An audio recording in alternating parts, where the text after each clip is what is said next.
It's going to be in the top right is the blue Zerg player representing Alpha X. Give it up for Ragnarok.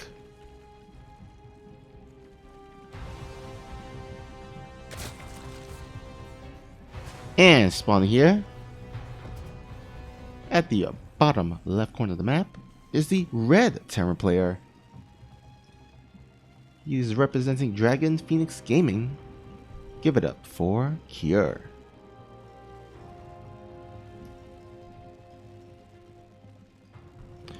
Alright, Pillars of Gold, a TVZ, and automatically off the bat, we're gonna go ahead and start off with a little of a bang here by Cure, as he is doing a proxy 2 racks.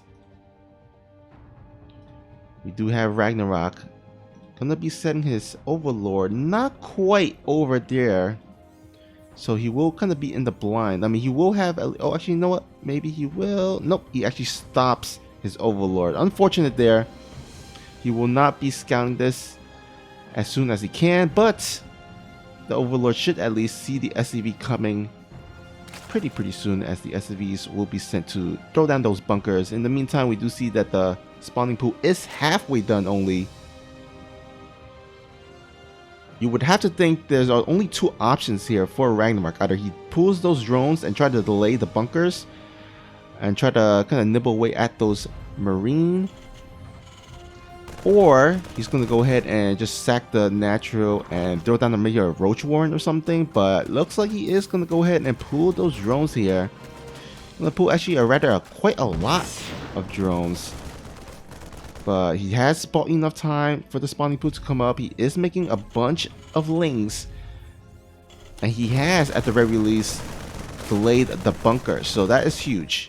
Now it's not quite over yet. He still needs to snipe out those SCVs, make sure that those bunkers don't go up. If those bunkers goes up, that he's going to be spell disastrous. But you know what? Actually, who cares about the bunker? If you can take out the Marines on the way, then you know those bunkers are not going to be preoccupied by anything, and all those both SCVs actually gets taken out, and that couldn't have been a better defense there by Ragnarok. He does a perfect job. I don't think he even lost too many drones there. He only lost 1 drone for that. So already Ragnarok is looking to be in great shape right now. But I mean, the one thing about Terran is that even though that proxy 2 Rex does not really you know become successful, there's a rather easy transition out of this. Immediately you can see Kier throwing down that factory. He should have the Hellions out soon in the battle. He also have 2 links there to help somewhat defend. If anything, he can just pull some SCVs and he should be fine. But in the meantime, he's actually made 2 Reapers, interestingly enough, off the bat. I think just to kind of keep the lings at home instead of going across the map, so he can buy himself some time to get that CC up, which is pretty smart. I mean, he is going to be slowed down a little bit because those are 2 Reapers that require 2 25 gases invested in it. So his tech is going to be a little bit delayed, not by a lot, but just a little bit. But you know what, those Reapers, not only can they keep the lings at home, but they can also harass, kill those creep tumors. Also, if you can, just slide into the main, get some scouting information. But he's got to be careful because those lings are parked on top. I think link speed should be done rather soon. It is 50% done, so once that is finished, he should be careful with those Reapers. He definitely doesn't want them surrounded and get taken out so early, especially after the horrible start that he started the game off with. But here we go. He's going to go ahead and start diving on in here with those 2 Reapers and 2 Hellions. Doesn't quite arrive soon enough to take out that creep tumor, but the 3 Queens should be able to shoo them away. And we see the Baneling's Nest on the way for Ragnarok. That should, in theoretically, help in against those Hellbat timings.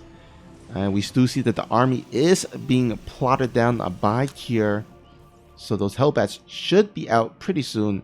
And once again, that early Baneling Nest is going to help so much in the defense. I mean, yeah, the main defense is in those queens, but if you can add some Banelings, that is going to be very, very effective. Now, it does come down to how Kier kind of splits his Hellbats, of course. If he can split them well and kind of nullify some of the Baneling splash damage, that's going to be perfect for him. But all in all, it's really going to come down to those queen micros.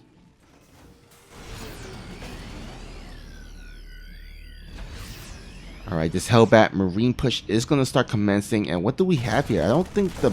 Okay, we do have some Baneling, so that's going to be pretty good here for Kier. The queens there are on the back there, on the kind of the Vespene Geyser area. But so far, direct snipe on the Medevac. Medevac does get taken out. That means no more health and revival for these Hellbats and Marines. But we do get some nice splitting here by Kier. But all in all, I mean, Ragnarok hasn't really lost much. He only lost a couple of Lings. Did not lose, I think, a single queen. And GG, Ragnarok takes game 1 with pretty good ease, with a nice defense there. Kier just wasn't able to make the double Rex go his way, as well as the Hellbat timing. So once those two, attacks kind of fails, then there's really not much of a follow-up, because that's a pretty decent investment into the double racks and then into the Hellbat push. That is going to slow down his tech, his upgrades so quickly, or so much, that it will be pretty hard for Kier to kind of climb himself back into the game. He's like, I'm not going to try. I mean, this is a best of 5. Game 1, loss. Maybe I can just go ahead and get into game number 2, even up the series, and then go from there. So we're going to go ahead and go into game number 2 here on the map of Lightshade, LE. We'll see if Kier can have a better start compared to this game 1. I would imagine so, that he is not going to go ahead and attempt that same double barracks proxy like he did in the first game. I would imagine, since that kind of ended really horribly, he's probably not going to attempt it. But anyhow, let's go ahead and introduce our lovely players. Here, spawning at the bottom right corner of the map, he is playing for Alpha X. Give it up for Ragnarok.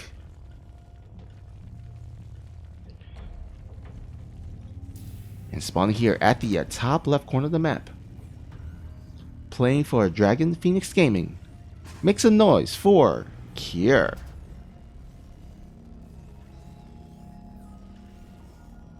I really do like that happy face star right there. I mean, that kind of really brightens up your day already, right?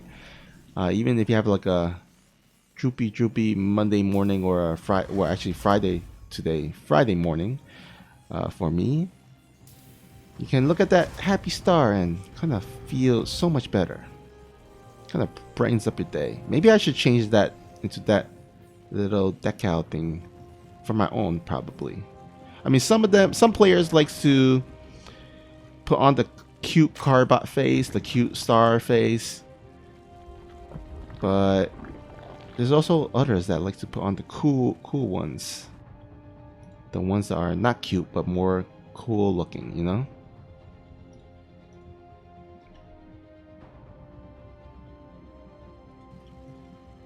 Anyhow, Lightshade LE, gonna have ourselves a normal opening off the bat. Both players gonna go ahead and play it safe. Overlord for Ragnarok will be scouting the upper side just to make sure and confirm that there is no shenanigans happening here. And indeed, there is no shenanigans happening. It's gonna be as standard as it gets here. Kier gonna go ahead and get the first Marine. I think he skipped. Did he skip the? Yeah, he skipped the Reaper here. Has elected not to go for the Reaper. Went for the one Marine and then went immediately into Reactor, which means gonna be going ahead and taking up to Reactor fairly quickly. Now this could go several ways here. This could be once again the Hellbat push.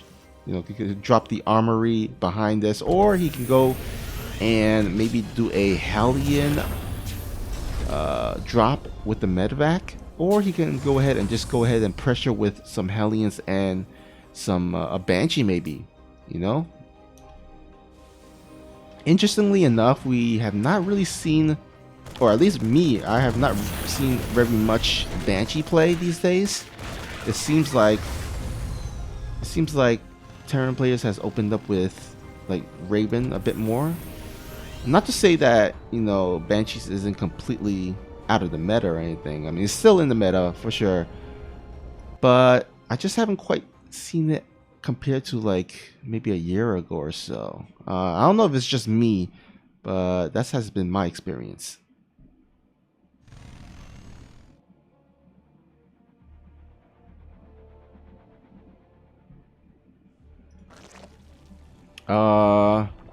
Oh, sorry. Just took a looked at the chat. Bitterwood was confused about the groups being switched. Yeah, the groups were switched. I believe it was just for the player's schedule or something. I believe it was because Beyond had I think Asus ROG to play today or something. I'm not sure, but either way, yeah. Originally, Group B was actually Group A, and then Group A was actually Group B, but we switched it around. Either way, you still get a good group of players. Both groups are pretty much stacked with really high tier, great players. In the meantime, let's hold that thought, and as this Hellion drop does commence, there is another 2 Hellions harassing at the third. Doesn't have actually quite get as much, but he does get quite significant here in the main base, getting 7 drones there. Can we get another few or more on the natural? And yep, 11. Can we get 12? Yep, we got 12. 12 workers going down there for Ragnarok. What a great start for Akira. Only losing 6 Hellions, but in the meantime, that was not the main concern of Ragnarok. His main concern is making sure that he does enough damage with these roaches and Ravagers. Only has 2 Ravagers, unfortunately, so isn't able to completely... Oh, actually the third one just joined in, but he finally does crucify that front wall there. And yeah, 12 drones are good, but 16 SCVs are even better. This Banshee just not quite... Oh my god, even losing the Banshee, unfortunately. I was about to say that the Banshee was not killing the units fast enough, but it didn't even matter. That corrosive bow kills the Banshees, and that was pretty much nail in the coffin there for Ragnarok. And Ragnarok starting off with a really quick 2-0 here. Both games ending rather quickly. The first game, let me see here. The first game lasted 6 minutes and 43 seconds. The second game lasted even sooner, 5 minutes and 35 seconds. So, I mean, if this keeps up, this might be like one of the quickest series we have in this into the Alpha X Trovo Rumble. I'm not sure how this game 3 gonna turn out, but boy, those first 2 games were quite quick.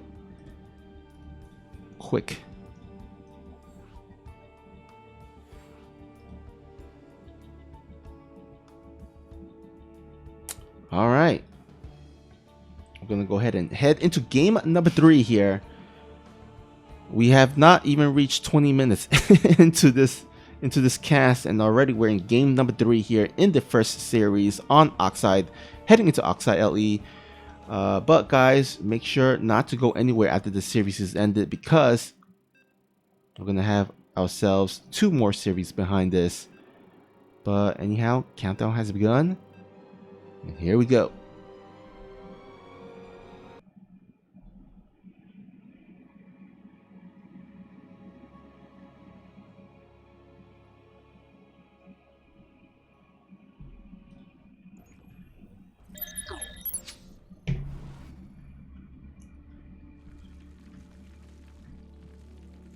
All right, here, spawning here at the top right corner of the map,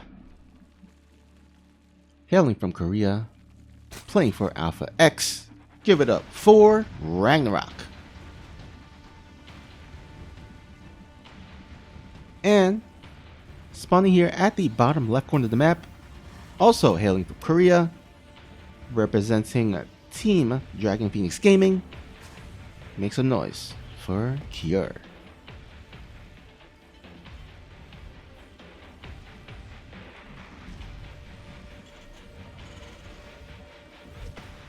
So the past two game hasn't quite worked out here for Cure. First one didn't quite execute, or rather didn't quite, get the 2 racks done or sufficient enough to pay off. And then, of course, the failed held back timing, wasn't able to do damage there. Second game, just did not scout the Roach Rush. Remember, he missed the Roach tech there because he did not actually elect to go for a Reaper opening. He bypassed the Reaper, went straight into Marines, and went straight into Reactor Factory. And because of that, there was pretty much a lack of scouting there for Cure. So unfortunately was not able. That's kind of one of the things you kind of give up, right? If you're going to go ahead and elect not to go for Reaper, you're going to have to either do an early scan, which nobody really does that, because just in the early game like that, you just don't scan that early. You just kind of send an SCV scout. I think that's kind of usually what Terran does, but by the time the roaches were going to be out, there was going to be links out in the field, so those that SCVs wouldn't be able to really scout in unless he kind of luckily bypasses the queens and the lings and gets into the main. But this time around, he does elect to go for the Reaper. We'll be able to jump in here at the natural, try to get some damage done. At the very least, he should have some way, some avenue to get into the main base to scout if he wants to do so.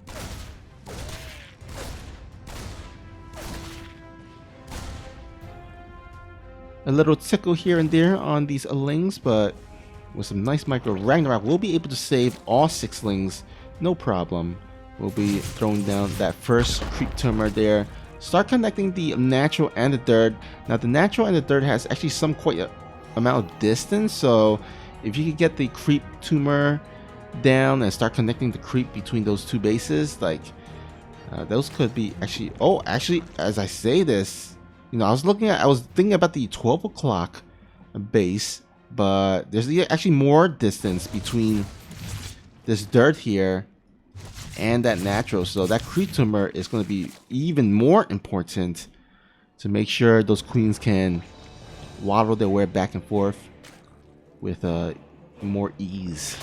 But as I say that, I'm looking at the production tab and I see that he is researching Overlord speed. So Ragnarok want to make sure to scout what Cure is going to go for. On Cure's side of the base, looks like he's actually elected to go for a rather quick dirt here, quick CC. It's going to be pretty good here for Ragnarok, as he's probably not going to get pressured too much, which means that this kind of a more vulnerable dirt is going to be pretty a little bit more safer than usual compared to if Cure did go for more of a pressure build or a timing build off of 2 base.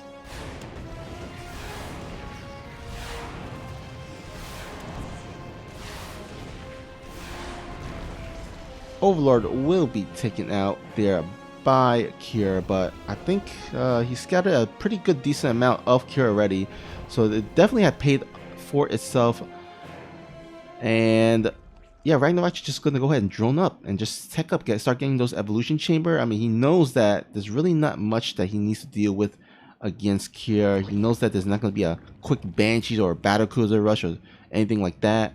He knows it's not gonna be really a big hellbat timing of some sort anytime soon. So yeah, he's just doing the smart thing, just droning up like a madman, powering that production building, those the worker production and the upgrade production as well. Actually going for the melee and the armor, so it looks like he is gonna play a more Ling Bangling Muleless type of army, or maybe even a Ling Bangling Hydraless type of army. We shall see, but Leah has just started, so as soon as the lair is done, we should be able to see what kind of tech Ragnarok is going to go ahead and elect for.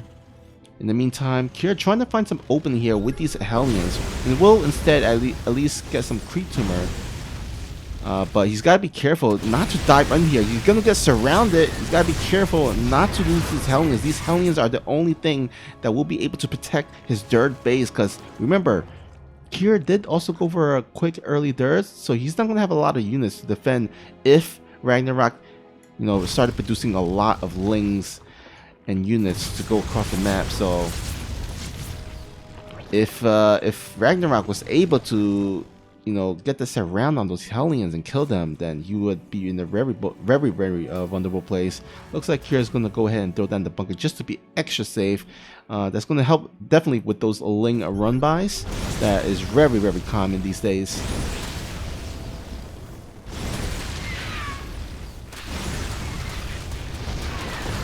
And unfortunately there for Kira, just loses all his Hellions for pretty much absolutely nothing. I mean, he did get some creep tumors, but trading all those Hellions for creep tumors are just not great trades there. And as you can see, a lot more resources lost there by Kira. And looks like, yeah, Hydralistan will be the tech of choice for Ragnarok.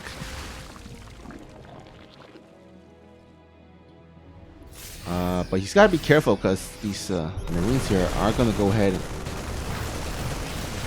put on some little bit of a harass there, at least get the creep tumor.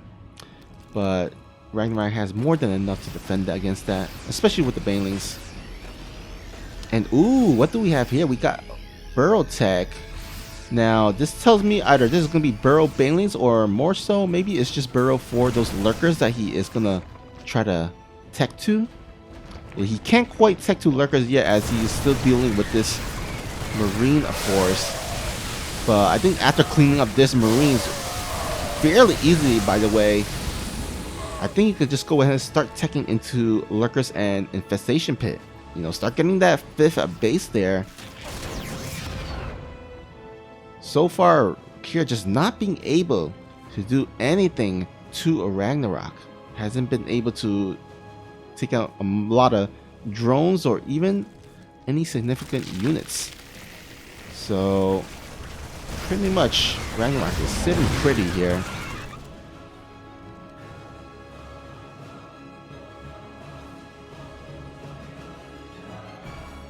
I mean, I gotta give credit that Kira is, you know, trying to be proactive, be active with these drops, but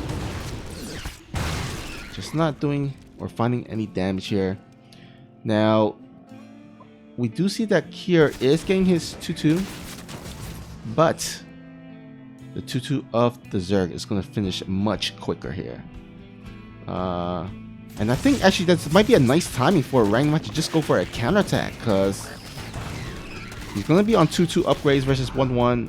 He's gonna have better tech units with the Hydralisk and the Banelings. Mainly Kira only has Marines and a couple of tanks. Let's see in the units tab. Yeah, only 1 tank here for Kira, so not very scary army. And I think it would be really a great idea for Ragnarok to just go for that timing attack once 2-2 is done.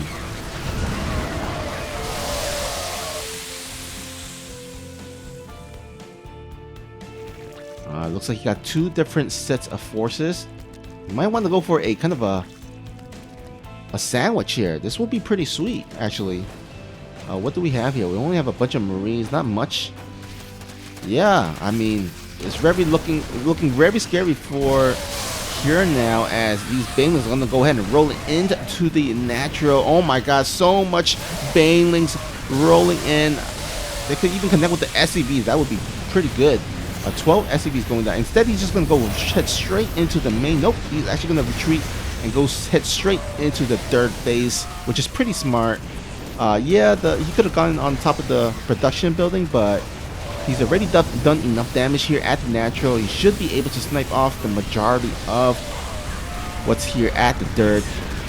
And oh my god, so many supply depots going down as well. And Ragnarok takes this series relatively easy in convincing fashion.